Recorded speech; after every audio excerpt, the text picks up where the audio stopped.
Hello,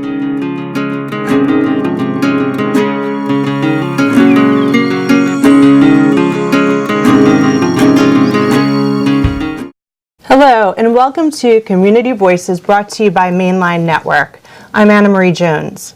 My guest today, Dr. Erum Ilyas, is a very busy yet well-balanced woman. She has a successful dermatology practice in King of Prussia. She designs a fashion line called Amber Noon that's sold in a beautiful shop, well, it's her flagship shop, here in Eagle Village in Wayne. And Dr. Ilyas also gives back through patient advocacy and teledermatology both nationally and internationally. She does all of this while keeping what's most important to her, her family, front and center. Thank you so much for joining me today, Dr. Ilyas. How are you? I'm good. Thank you for having me. You're welcome. So, first of all, how do you do it? You have such a multifaceted and robust career. How do you keep that and also family going? What's your secret? The main thing is putting family first. I really find that in spite of everything I do, family always comes first. I prioritize my day based completely on their schedules and fit everything else in between. But in spite of that, sometimes there are opportunities that arise, but I've said no to quite a few things simply because I still want to be there at drop-off and pick-up every day. Good. And what is the name of your practice so that our viewers know where to find you? And yes, I started Montgomery Dermatology in King of Prussia about 10 years ago. Okay, great. And it's in King of Prussia. So do you have any other locations or planning any other locations? We're in Shenandoah and Audubon, which is just about a few miles away from King of Prussia, and we're planning another location along the main line as well in the spring. Great. And how long have you owned your own practice? And what was that like to start a practice as a woman? And that's a great question. So it was really interesting because I didn't approach it like most do, where they're doing all this research and analytics into how to start a practice and the location. I basically decided one day after being in practice for about 5 years that I wanted to do it on my own and provide the type of care that I felt was best for my patients. I found a location that was centrally located, easy for me to get to, easy to get to the kids' school, and started. I rented office space. I started with one patient on day one, and 10 years later, we're at over 30,000 patients, so we grew quickly. Wow. And so how many patients do you see on a daily basis? What is that like? Is it pretty busy all day? Yes, it can be hectic. I don't get lunch or coffee breaks or anything like that. I see patients right through. It's usually between about 25 to 35 patients a day. And what are some of the modalities you focus on in dermatology? So I love to pride myself in the fact that I do everything. I see adults, I see children, I see geriatrics from newborn right through well over 100 years of age. And I do anything that anyone has because I was trained in everything. I was trained at a time when we were trained to do everything from medical to surgical, cosmetic, everything in between. So really, I can never predict what's going to be in the next room, and I just roll with it. Wow. And do you see a patient chart before you go in? Are you? Of course, okay, yes. So that's how you're prepping. Yes. Now, we talked about in the intro how you have a very multifaceted career, and you're also a fashion designer. How does that tie into your dermatology work? Are there any synchronicities that were there that made you decide, oh, I'm going to develop a fashion line? Oh, absolutely. You know, with dermatology in particular, there was a lot of interconnections between aesthetics and beauty and our lifestyle. So fashion really did fit nicely into that. A lot of dermatology is even focused on body contouring and other facets, so we definitely do hear all the different complaints patients have, not only from the things that they're worried about, but to the things that bother them as well. So I've learned a lot along the way as to what makes the full picture of a patient happy. With fashion in particular, I can't say I had a training in fashion. I was busy going to medical school at the time. However, what I really learned was that patients really weren't quite understanding that their clothing wasn't protecting them from the sun. And it's hard to answer some of these questions. You know, why, Dr. Ilyas, did I get this basal cell skin cancer on my back? I wear a shirt every day, or I always wear a shirt at the beach. And that's when I had to start this process of educating patients on, well, your clothing may not be protecting you, and then taking it to the next level to say, why not give them something that does? So your clothing is then protecting patients or anyone who wants to buy it through Amber Noon from the sun. What is the technology involved in the clothing that helps it be protectant, UV protectant? That's a great question, because when I started this process and looking into textiles, what I found was that there were a lot of sun protector brands out there, but that they were coating their textiles with UV chemical finishes. Made sense initially when I thought about it. I thought, well, that does seem to be needed. But then when I started to delve deeper, I found that a lot of times these chemical finishes may wash out. But then the question is, where do they go? They end up in our waterways and other places. And this is the big question coming up around the whole sunscreen world, is our sunscreens are in the waterways, they're affecting coral, they're affecting aquatic life, they're getting absorbed into our bloodstream. So I really felt like there's got to be a different way to approach this, where we're not introducing one more problem into the equation. So I started studying textiles, and I found that you really don't need that UV chemical finish if you just construct the quality of the textile the right way.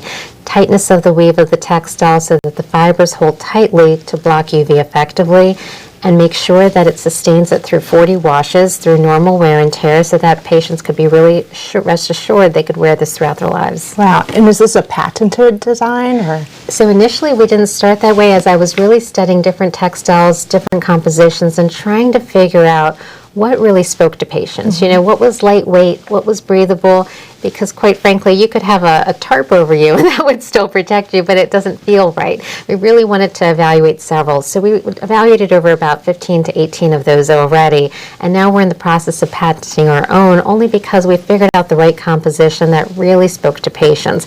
And that's when we thought we'd focus our energies on for the future. Well, that's fantastic. And let's talk fashion then. So we are both wearing Amber Noon. That's right. What I love about it, by the way, is that it seems travel friendly. Right. I just love that the material is super light, so if I wanted to wear it in the sun or here in Wayne where it's cold right now, I feel comfortable in it either way. Exactly. And I love the styling. It's very chic. I was very impressed coming into your store and seeing all the different designs, from, well, something like this that I can wear for holidays. Right. I love that, first of all, I can wear it now and then wear it into the evening, and I'm very comfortable in it. Secondly, I love the bathing suits and all the cover-ups that you have for sunwear. So it's pretty versatile. It is. And that is what my goal was, is because when I started this process of even trying to find things for myself, I went to the store and thought, I don't think I'd wear some of this stuff out there. You know, a lot of it is athletic wear, athleisure wear, and I work a lot of hours. I can't really have clothing that I can only wear at certain times of the day. A lot of times I'll finish up a day and then head over to the kids to watch a game outdoors on the field, and I felt like, you know, I don't want to be wearing a three-piece suit, but I also don't want to be wearing something that looks like I'm trying to really cover up from the sun. So I felt like I needed things that really worked with me through the day, through the evening, that I didn't need a wardrobe change for. Right. And we really felt like, you know, if we have the right textile, we could make anything out of these. Why does it have to be so frumpy? You know?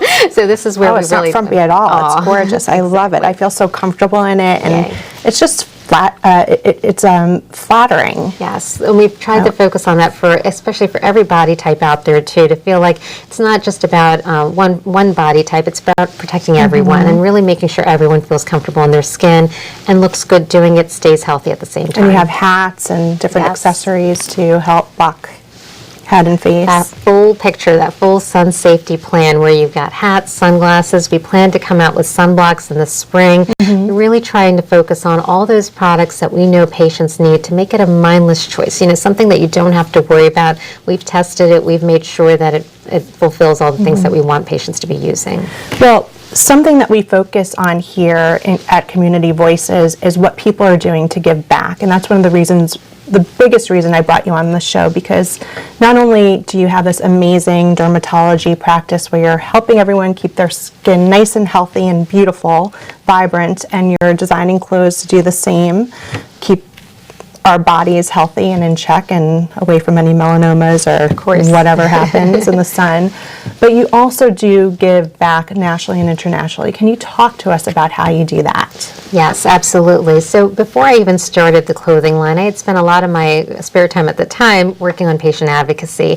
I worked with our Academy of Dermatology, the American Society of Dermatologic Surgery, to really advocate in Congress at a both federal level and a state level for sun protection laws. You know, a lot of of it was based on tanning beds and regulating them for pediatric patients. But then again, in Pennsylvania, we were actually able to pass a law that allows kids to use sunscreen at school without needing a doctor's note. There was a long time where we actually, believe it or not, you had to get a doctor's note before applying sunscreen at school because it's considered a medication. But actually, working with our state, it was unanimously passed, which is unheard of in politics. So the kids would have to go to the nurse's office too? Nurse's office, but also go through the trouble of going to their doctor ahead of time to get a note to say that they needed sunscreen. And if you think about our kids at school, at recess, field day, gosh, these guys are out there all the time, throughout the day, at varying times, and midday hours, peak hours. A lot of them couldn't wear sunscreen unless they had specific notes to allow them to do so. They could wear it at the beginning of the day before they got to school, but as they all know, we recommend reapplying it. They couldn't reapply it. So now they can, and so I really felt strongly about working at that level because we really feel like if we can protect our children, that's where we're going to see the biggest benefit down the road because the vast majority of our sun damage actually happens during childhood. Okay. And what is the process like to get that done? It's really working with our larger groups out there, but also with our state senators at local and at the federal level as well, just to really explain to them the risks that are out there and the obstacles to getting the care that people need. You know, really understanding what's standing in people's way or what's pushing them in the wrong direction. And just really, it's more educating people. Because I think everyone's pretty reasonable to know that it doesn't make sense to not wear sunscreen at school. Right, but it's one of those glitches. It's one of those things where when you really look at the reasons why, it boils down to the fact that there's an active ingredient in sunscreen, and not many people realize it's qualified as a drug because of it, and because of that, it put it in a category of needing a note. Right. And once it was pointed out, once we brought it to people's attention, things changed. Okay, wonderful. And what is the other work that you're doing? What's the other way that you're giving back? So there's a lot of different ways. Teledermatology is one of them, and it is true that we try to provide our services both locally and internationally as well, only because what we find, and I'm sure most people can commiserate with, is it can be really hard to get in to see a dermatologist. So we're always working on ways to make ourselves more available, both inside and outside of the office. And the biggest way I'd say I give back, especially locally, is employing people. You know, we have almost 20 women that work between our Amber Noon store and my dermatology practice. They have flexible hours, they can be there for their families, do exactly what I'm trying to do for myself, and providing that employment is a very big deal for our area too. Wonderful.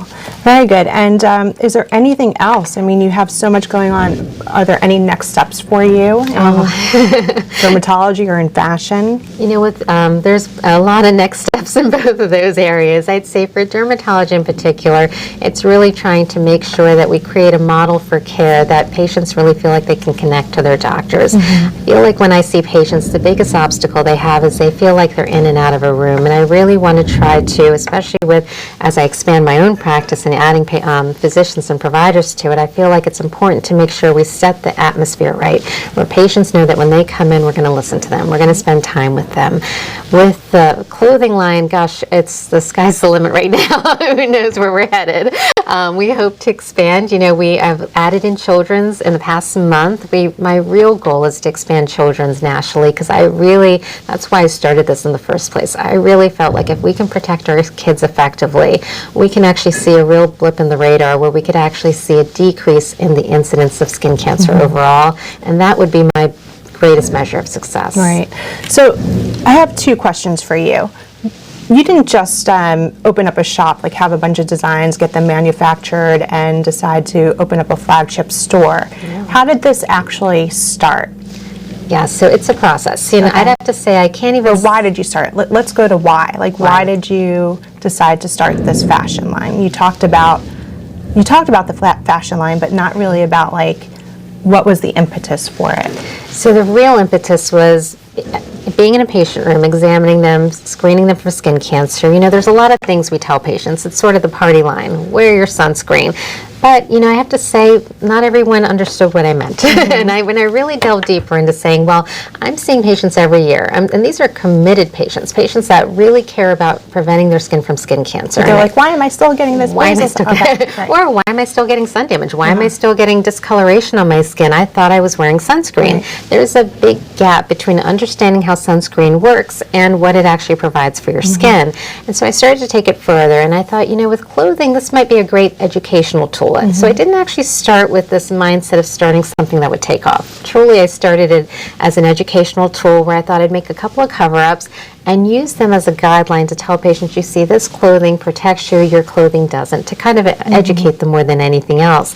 I didn't expect all this to happen from there, and I'm thankful that you it had did. a few pieces in your dermatology practice. Yes, where I really thought it would just be sort of telling people, educating them, helping them understand, along with where the role sunscreen plays, the role that hats play, seeing that complete picture that we could tell patients about. Right. When I started to see the response, though, with just the, wait a second, our Like, wow, clothing... this is super cute. Yes. Or the fact that they said, you know, I don't have a lot of options. What else is out there? Then I had to say, well, you know what? I've created a sort of foundation to make more. I can do this. And I had the right textiles. I'd already tested so many, both just more for educational purposes and research purposes. But you know what? I know what I'm doing now. I really genuinely felt like I had a handle over it.